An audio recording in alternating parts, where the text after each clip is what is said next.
Hey, friend. Hey. What are we talking about today? Girl, the US government has been taken over by teenage boys.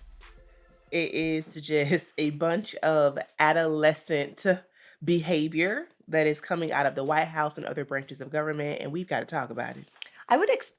I do not have a boy, but if I did, I would expect more from them than this. Period. This is hateful. Period. And I think so irresponsible. We can talk about change and wanting to change things, but kind of like throwing a bomb into all these different agencies and doing it with just a very specific type of person at their helm. Mm-hmm. And I think also shepherding that person as a cult-like figure, right? This idea of what the Doge Bros represent as being the best parts of, number one, obviously masculinity and all of the toxic traits that have been assigned to it in this society, but also of like business. This idea that the government should be ran, as you mentioned a couple weeks ago, like a business and like a tech business at that, where you just throw whatever at the wall and see if it sticks. Yeah, and so I think we need to talk about that first of all, right? Of course, the government should be efficient and of course should be thoughtful about how it spends its money. And I would agree that there are probably areas where the government has and is inefficient. Of course. But the government in and of itself isn't a profit-making entity. It provides services. That's what taxes pay for. Services. So that's the military. That's the roads. That's air traffic control. That's social safety nets. That's like TANF. research. Yeah. That's TANF. That's food stamps, right? Like that's so many things that are just not profit-making entities. They require money. Yes. To just do the basic function. Absolutely. But now that function has been called into question, and we knew that as part of the MAGA platforms and the dog whistle leading up to the most recent election. But I don't think we thought it was going to get this bad this fast. So can we just lay out some kind of high-level things for folks who may be protecting themselves, honestly, by not being deep into this part of the news right now? Absolutely. And to be fair, I think you know more than I do because I have been protecting myself a little bit. But my understanding is that Elon Musk, who is the head of X, formerly known as Twitter, and Tesla, was a huge MAGA donor during the campaign. And almost immediately after Trump was sworn into office, took on this ex officio role. I don't even know how you would describe it. Like he was appointed as a special governmental employee to create this new agency called DOGE, Department of Government Efficiency, whose mandate is to balance the budget by cutting costs, meaning dismantling different agencies. And to like seed out corruption as well, because they have been arguing that the government is just ripe with actors who are malintended, who are stealing, who are not working, who are lazy. It's just market inefficiency and ignorance is what they are telling the American people. So that's their PR move, right? And they're just like firing people, trying to get access to all these confidential records, including stuff at the Treasury, which includes people's Social Security, by the way. So if private, but also if you're relying on Social Security and you voted for Trump, you maybe should be questioning what you did because you might not have Social Security in a few months. Anyway, so they're just kind of like, it's like every day there's like more cuts and more. It's so haphazard. It feels like, and this program is cut and this program is cut. And they cut this program that, feeds starving children affected by Ebola in Africa that have food already available to them. They just need to sit. I mean, nothing makes any sense. And their messaging is really smart. Because actually, why they're doing this is not at all to balance the budget. They're doing this to continue the Trump tax cuts from his first administration. So, for those who don't know, Trump gave billionaires these major tax cuts in 2017, I believe, 2018. They are set to sunset or expire at the end of 2025 unless Trump is able to extend them. He won't be able to extend them with the current budget crisis. And so he's trying to change the government budget to allow for these tax breaks for billionaires like Elon Musk. It's not hard to see what's going on.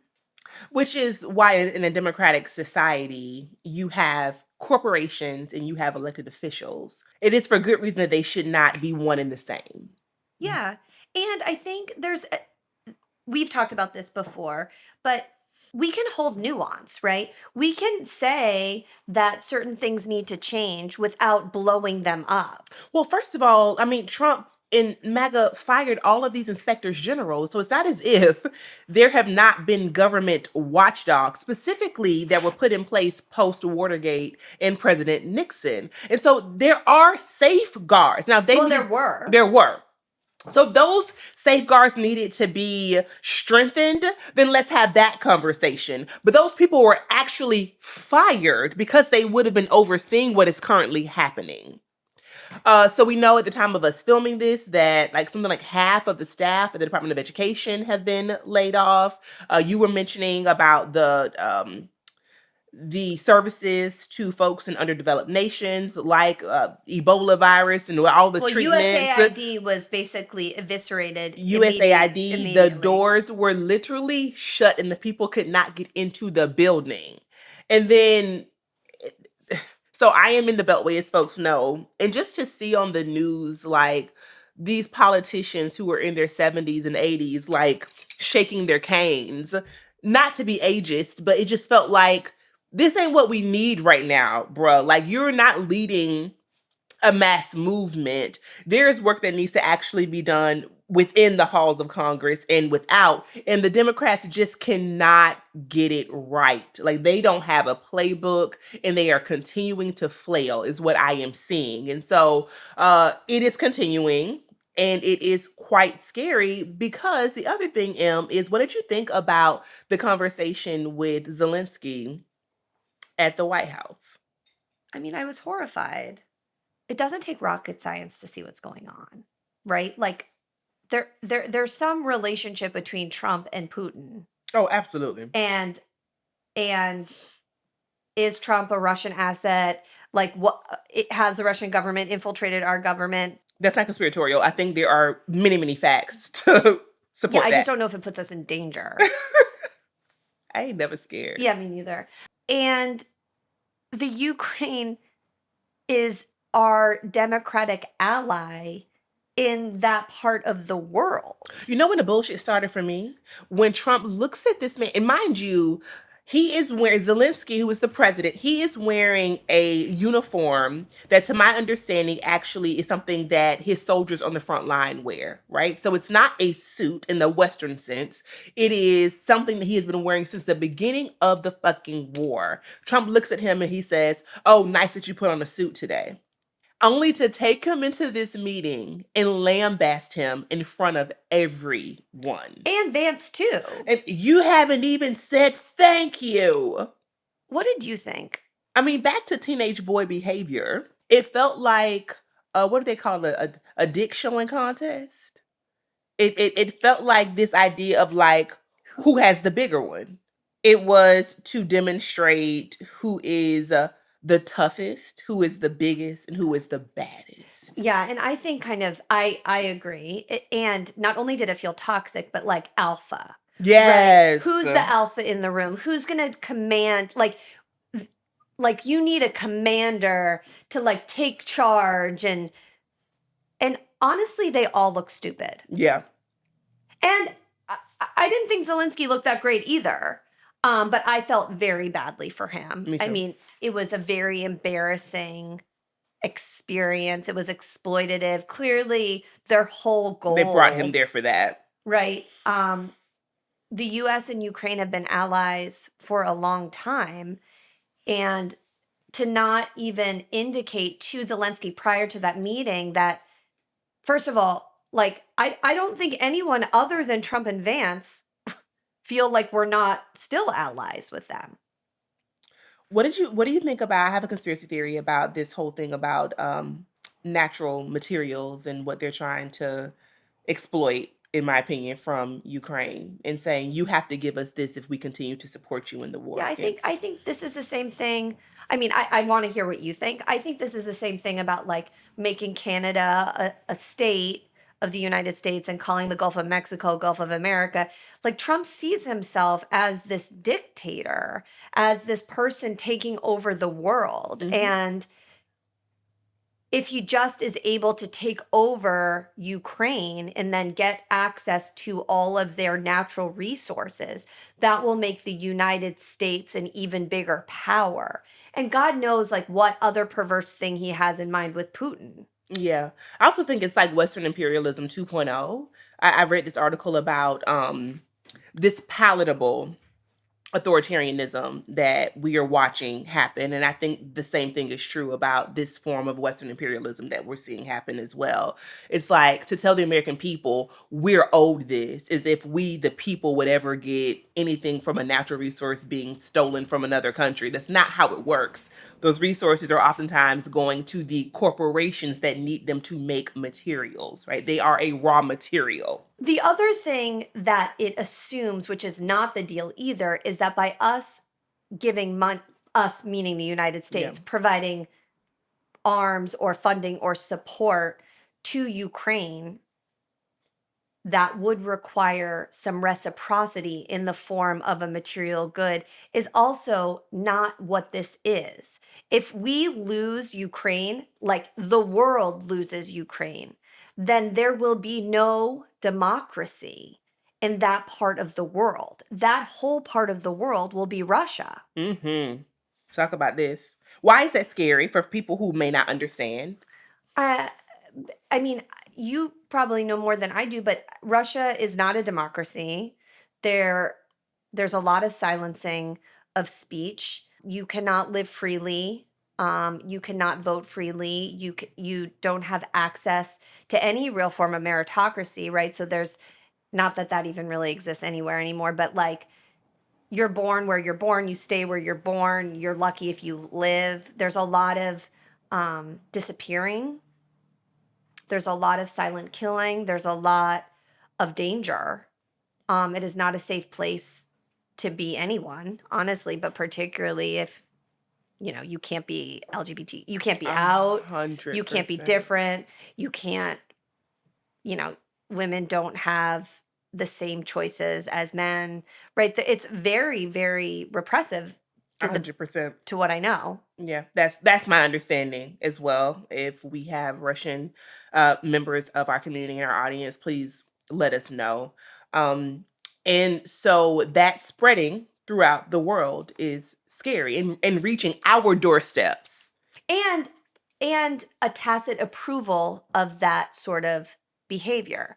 I think particularly in the greater Boston area and in my broad community, there are a lot of Russian Jews who escaped Russia Mm, in the mid 80s. okay.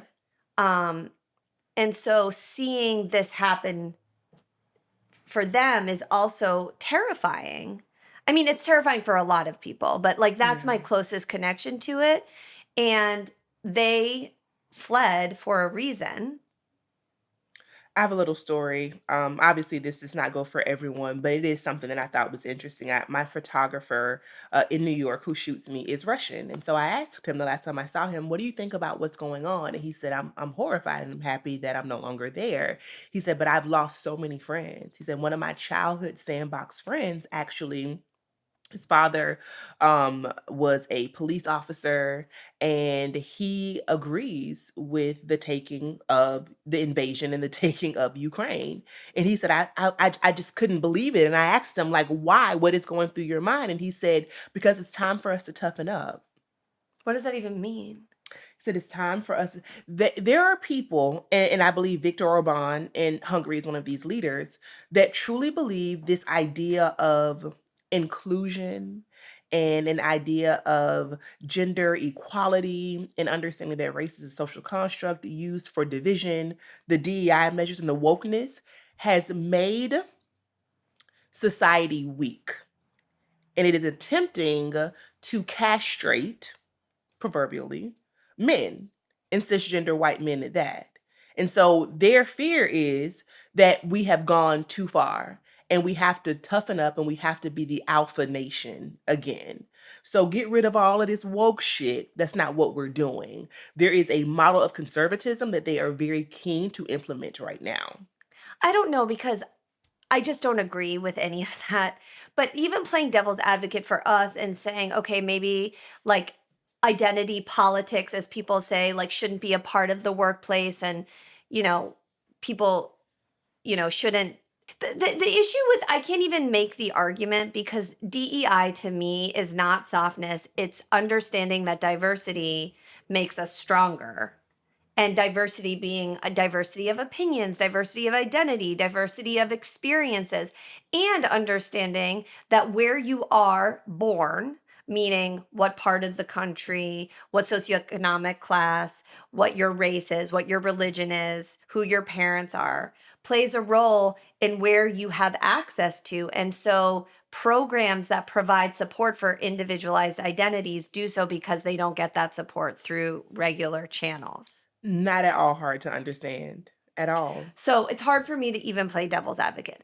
But assuming whatever, we can like that we don't want that to be a huge part of our identity anymore, which I don't agree with. But I don't understand how having less opportunities as a country makes us stronger.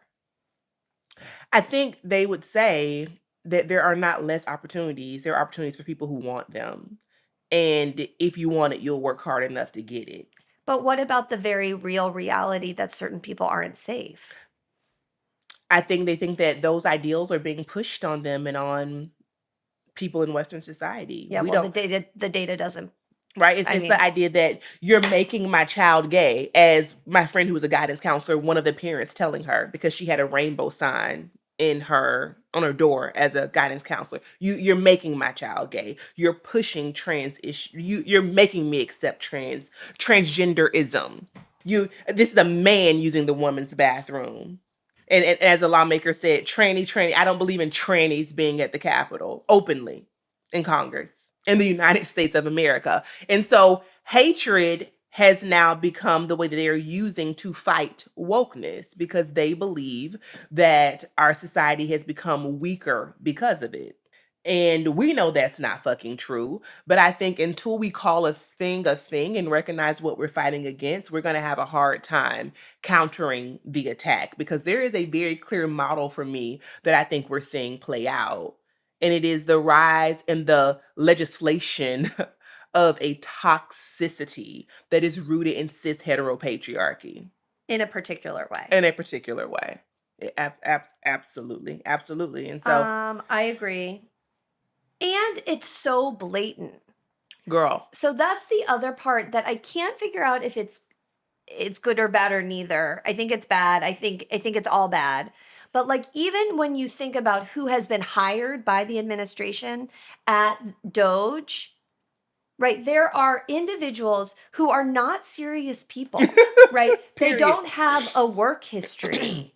They've been fired from jobs for violating policy. I mean, when you see who was initially staffed at DOGE, the primary identity is a young white male, and many of them have not graduated from college. Now, again, I'm not saying that everyone who's a good worker has to graduate from college, but why is a 21-year-old who was fired from his internship and drop out of Northeastern firing career professionals or knowing how to prioritize government spending? Girl, you know what this reminds me of? You have me watching White Lotus. Mm.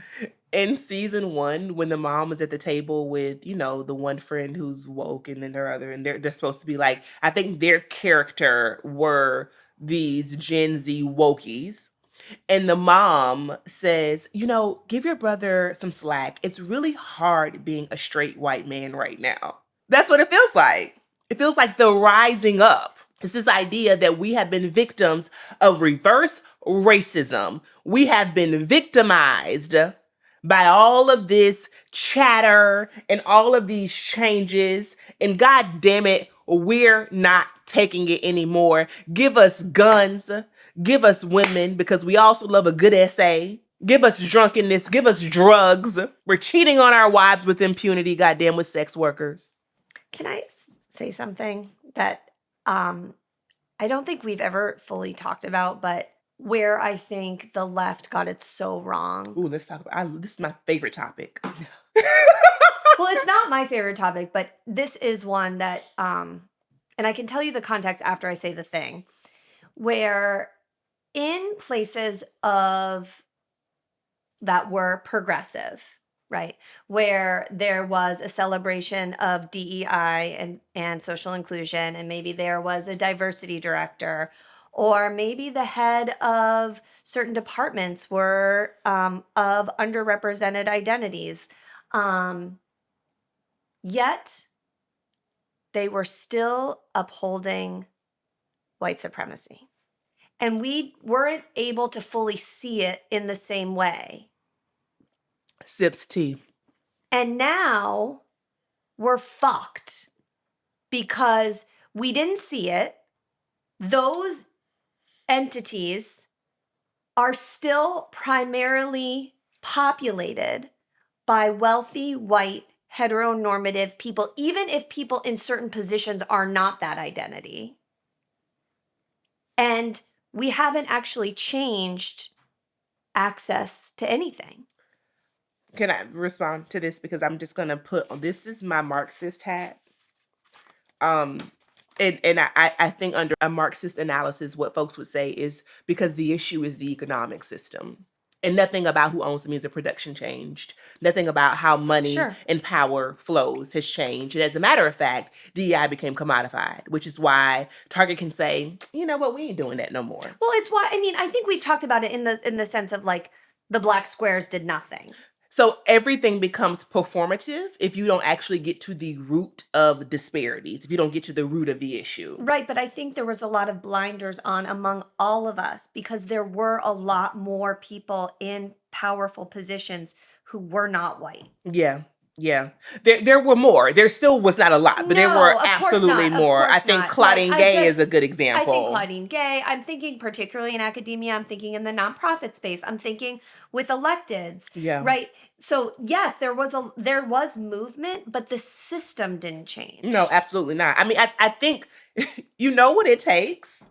In some ways, and I would never align myself with MAGA in this way, but there is some upending that they are doing. In their case, it is taking us towards authoritarianism, but there is some upending that they are doing. There is some, like, you have to shake the system. The ship has got to turn, and it's not easy. Right. I mean, there were still billionaires under Biden. Absolutely.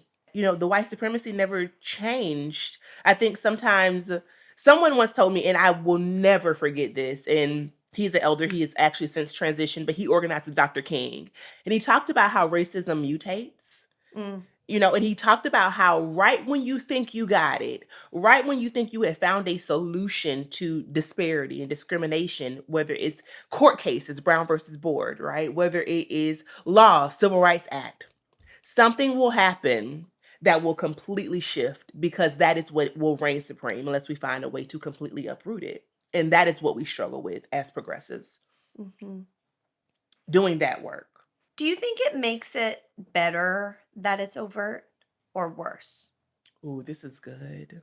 Part of me thinks better, but then it's almost like the state-sanctioned violence that we saw on camera over and over again. I wonder if we also become desensitized to it. Because January 20th was the inauguration, is that right? About 5 weeks ago. And now I'm already seeing people going back to usual. I was at an event probably 2 weeks later, and already people were barely talking about it. And I was like, bitch, the world is on fire. How am I in this room and this is not the only topic of conversation right now? Because we just scroll. We just scroll past it. Which is, I think, when we think about movements of the past that have had where social goals, social political goals have been achieved, what Dr. King and Malcolm and Fannie Lou Hamer and Ida B. Wells and Bayard Rustin, they were not fighting against a fucking machine being in everyone's hands all the time. It has taken our ability to organize and completely brought us to our knees because we are fighting misinformation, disinformation, and all out disengagement in the palm of our fucking hands. And it makes it so difficult. So I don't know if it being overt or not even helps anymore because you just scroll past that shit. So I see you're wearing your whoop. Always. And you had a pretty good vacation. Yeah, all green. All green. I was in the green zone for the entire vacation, which has never happened to me before, 7 days in a row. So for those of you who are on Whoop, you know what green recovery means. You are good. Your body is prime for movement, prime for activity. Mm-hmm. So it means I'm getting like the necessary movement that I need, but also the necessary rest that I need. And it was just a great way to end the year. You're at your best when you're vacationing. Uh-huh. Well, folks, listen, you can't go on vacation every day, but what No. you can do is track your sleep with Whoop. Also, wait, one more thing. Margo, please! Jesus! Wait, okay, fine, I'll do it another time. I bought a Whoop bra. Okay, you guys, the link is in the show notes in the description box. Thank you, Whoop. You and I might differ on this. I don't know. There is kind of this feeling among certain progressives, right, that like the MAGA and the right is terrible, but like the left is also terrible. So, and that's why a lot of people didn't vote. And I personally don't agree with that. But I think there is, I mean, a huge kind of like I don't know. Everybody's like, what is we gonna do? I'm not going to march again. I mean, in 2016, I went to like every Muslim band march in Boston and like every reproductive justice thing that I could get my hands on, every women's march. Like, I'm not doing that shit anymore. Yeah. There's so many, and now we know all the issues with all of those marches anyway. Period. I don't know that I think. So your point about kind of the left being the same as the right, or the left being as fucked up, or having issues. I don't think that. So I agree with you on that. I do think that there is a big problem with the Democratic Party, which is the loudest voice for progressives. Oh, I agree with that 100%. And my partner and I talk about that all the time. I 100% right? agree with that. I think, and they didn't stop for 4 seconds. I think I told you this, but I have not shared it with our followers, that what day did like Trump won on a Tuesday? On Thursday, I started getting fundraising emails to do like fundraising as normal for local electeds. And I sent an email back being like, are we really not taking a moment to reflect on this time? Or even to grieve? No. I'm not going to go. No. And it's like the same playbook, which obviously... The same places, the same people. Newsflash. It doesn't work. It's not working. It's not working, people. Get new staff. Get new... Everything. Well, that goes back to what Chelsea was saying. If you all remember, we had a YouTube live earlier this year with Chelsea Fuller from Movement for Black Lives. She talked about these consultants that have been strategizing and being hired by the Democratic Party, and how other people were waving their hands like, hey, y'all, it's not looking good. This is not how you reach diverse communities. This isn't going to work. And they were just ignored. Mm-hmm. Back to your point about maybe white supremacy having a new cooler outfit. And Margo, I mean, it's not just about adolescent white boys running amok in kind of those normative behaviors, but it's also the neo-Nazi salute that we so obviously saw by Elon Musk. I mean, yes. And the ADL, for example, the Anti-Defamation League, kind of the big advocacy organization for Jews in this country, telling people, but primarily telling Jews not to jump to conclusions when everyone saw with their two eyes. Saw it. Everyone saw exactly what happened. Exactly what happened. And what? Like, how are people supposed to understand what's happening while Trump's saying that he is fighting anti-Semitism by withholding funding from universities, by arresting protesters? That's not fighting anti-Semitism. That's stoking anti-Semitism. 100%. And I also think how has this administration been so absolute in support of Netanyahu and the war in Gaza, but at the same time, it's okay for Elon Musk to be doing neo-Nazi salutes. And from my understanding, shortly after that, to be going to like a far right-wing like party and speaking openly in Europe afterwards, understanding that they also have anti-Semitic beliefs. And so throughout the world, he's kind of seen as someone who has aligned himself with this belief 100%. system, right? On top of him being from a country that was separated by racial apartheid, right? He is Afrikaner. He's from South Africa.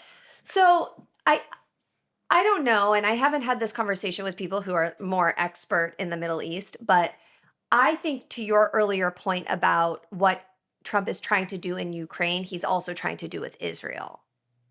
Right? It's like spreading the West into these places where Trump can be seen as the alpha. I mean, we've Riviera Gaza. Riviera Gaza. I mean, it has been Trump Gaza. Have a Trump hotel in Gaza. What we're going to do for these people, it's going to be remarkable. It's going to be remarkable what we do for these people. So they're going to love us. I want to talk about the issue in Gaza as it relates to social media in particular.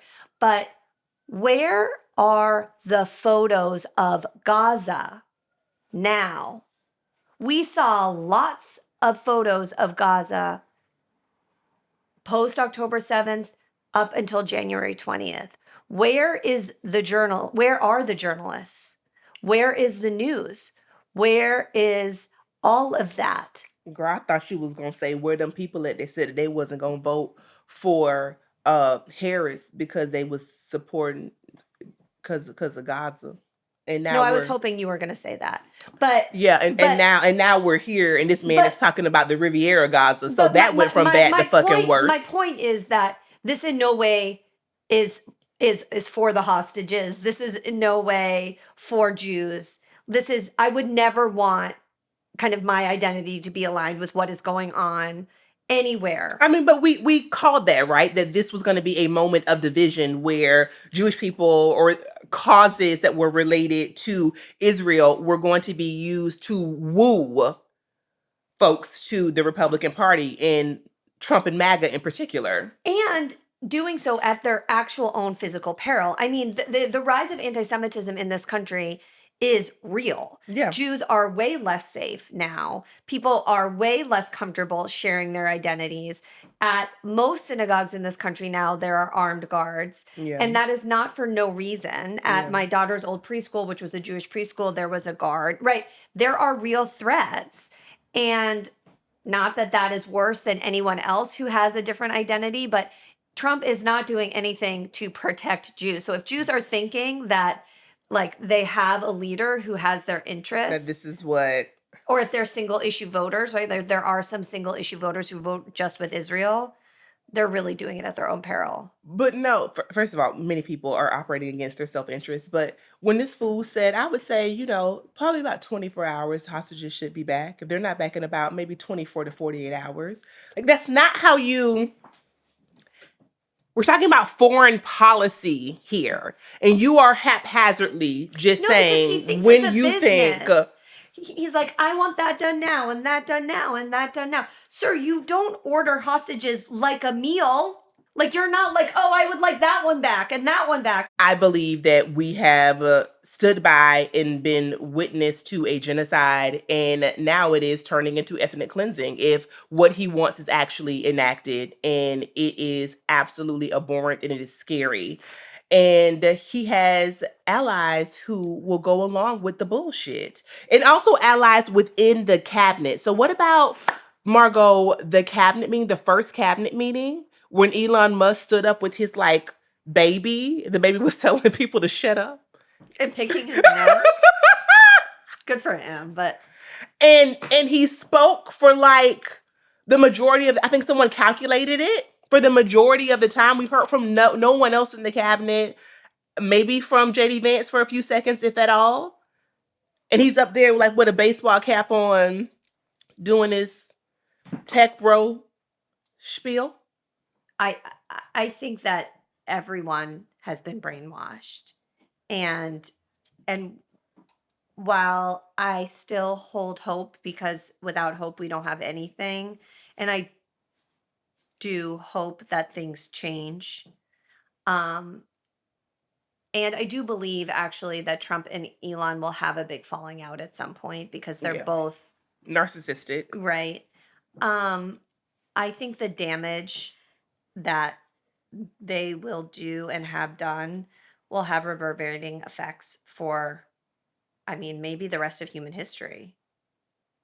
And globally. Yeah, globally. Yeah. Yeah, not just And American globally. history, Yeah. obviously. No, I say that because I think many of us are more aware of what's happening here. And that's not the same for countries around the world, No. right? Americans have a very essentialized view of what's happening. And a lot of other countries a lot of other countries know a lot about what's going on in the United States because the temperature of the United States really does impact a lot of other Western countries. Yeah. I mean, after the meeting with Zelensky that we talked about, Europe went into like emergency meetings about, okay, how can we operate as an ally for Ukraine, because this fool is down here at the White House saying some wild shit. Yeah. And like being escorted out and having to fly out. I mean, the whole thing. It was performative. We know this. But at the same time, it doesn't mean it doesn't have far-reaching effects. So How do you communicate about this with the younger people in your life? I think have open conversations. That's important for me. Not to normalize it. I also don't sugarcoat it. Like I want them to understand that times are perilous and that we have to fight back, and we can't do that if we make them think, if we um, make the current situation more palatable. Obviously, we want to have age appropriate conversations. So the way I speak to, for example, Leah, who is one of my younger goddaughters, and the way I speak to Marley, her sister, it's not going to be the same. Right. But that would never have been the same. Exactly. But am I saying that shit is tough and it's bleak? Absolutely. Yeah, me too. Yeah. And I think for a lot of us, the work that we've spent our careers working on has disappeared overnight. 100%. I have friends who built portfolios consulting and doing work that they loved from a DEI perspective, from a racial justice perspective. And these are not, I just want to say this, these are not new concepts, okay? Intersectionality, anti-Blackness, racialized capitalism, they may be rooted in some academic theory, but they are not fucking new. They made their way to the modern common American lexicon. People have been doing this work for decades. They were so excited after they'd learned all these things, probably undergrad, maybe their early career, to jump out there and to do this work professionally. And just like that, whole portfolios with organizations just gone. No one wants to do, and this is even nonprofits. No one wants to do the work. And nonprofits are especially scared right now because they are afraid that the IRS is going to come after them if they have like open DEI policies. Yeah. And and for DVNSA organizations, I mean, not only has a tremendous amount of funding been cut, obviously all funding around DEI and access to services, but just seeing so many perpetrators of violence in the highest places of power, right? I mean, Hegseth, Trump, Donald Trump, Kavanaugh, the list goes on. I don't need to, oh, RFK, right? The terror he put his ex-wife through and allegedly assaulted his babysitter, his kid's babysitter. I didn't know that. Yeah, he settled a case with her. But I think not only is it disheartening, and it's always disheartening, For sure. but the idea of, oh, like this is no longer work because it doesn't matter anymore. Your work is like, find something else to do because we're not advocating for people's safety anymore. Mm-mm. The parts of everyone's humanity that we were trying to center and shepherd and welcome, we actually don't care. This is the talking point. This is the dominant narrative. Bitch, you're in or you're out. Assimilate or be gone. We don't have time for any difference. So our heart goes out to everyone kind of in the government, working in the government. Real talk. We had this amazing event in Baltimore a couple of weeks ago, and a lot of government employees came, which was incredibly moving for me. You know, like there are not that many federal workers Yeah. here. There's some, but I have a former student who's at the Executive Office of Immigration Enforcement. I have no idea how she's doing. I need to reach out to her actually. But it was just very moving because these are career professionals, right? They're not just like people who are lazy. And for Black folks, let me just say, like, historically, having access to a GS level salary, having access to a federal government job brought many of us into the middle class, which is why to this day, from my understanding, Prince George's County, which is a suburb of DC, is still one of the wealthiest counties for Black people in this country because of our access to these government middle class income paying jobs. And just like that, all of a sudden our economic position becomes even more precarious in this country. So this will have effects for generations, I would argue. And just kind of this idea of safety, like who is safe, who doesn't ascribe to the MAGA principles. I got a screenshot from a flyer that was posted at the DOD. Not surprising given, again, where I live. Department of Defense. And it talked about how no months would be celebrated. Right? No Women's History Month, no Black History Month, no Indigenous Peoples Day, no Pride Month. And they said, we hope what you will celebrate is American patriotism and all of our soldiers fighting on the front lines. Can I just say something? I really hate America. Like, there's nothing about this that aligns with anything that feels important to me or the core of the country. That's real talk. And also, how can you say you're fighting for men and women on the front line when you're like actively trying to dismantle the Pentagon and don't allow individuals to participate in the military? And also, what was the most recent policy about like rooting out transgender Right, that's soldiers? Yeah. Oh, just the like enormous cuts at the VA. So Veterans Assistance Agency, which offers health care and social support and jobs for Right. veterans. Many veterans struggle, Of course. obviously, both because of combat or injury or otherwise. And the VA was a place where many veterans worked, and many of those people have been laid off for no cause. So that billionaires can get a tax break. I just think we need to keep saying that because their PR is so good. Our PR is so bad. It's so bad. Someone said we're focused on the wrong 1% people. Right. We are focused on the wrong 1% Right. So they're saying it's to balance the budget. They are actually doing it to give billionaires tax breaks. That is the only reason they are firing middle and lower class people from government jobs and creating these spaces, I guess, in the budget. I don't really even understand. I don't think we even have to look too hard. I mean, when Trump is surrounding himself by corporate oligarchs, as they've been called in the media, we understand how it's profits over people. And that is all that it seems like is driving much outside of just blanket hatred, right? From everyday people, unfortunately, that has been stoked and perpetuated. That's what's being prioritized right now. And so we hope that you all are protecting yourselves as much as you can. We wanted to have an episode that at least talked about these huge shifts. I'm sure by the time this airs, though, more will have happened. Sound off below. Let us know your thoughts. Last thoughts, Em? Yeah. So there is one thing that I kind of was thinking last week. And I had this dream. I mean, this obviously is never going to happen, but I had this dream that I was invited to the White House to have a conversation with President Trump. Are you serious? And I was scared to go. I believe that.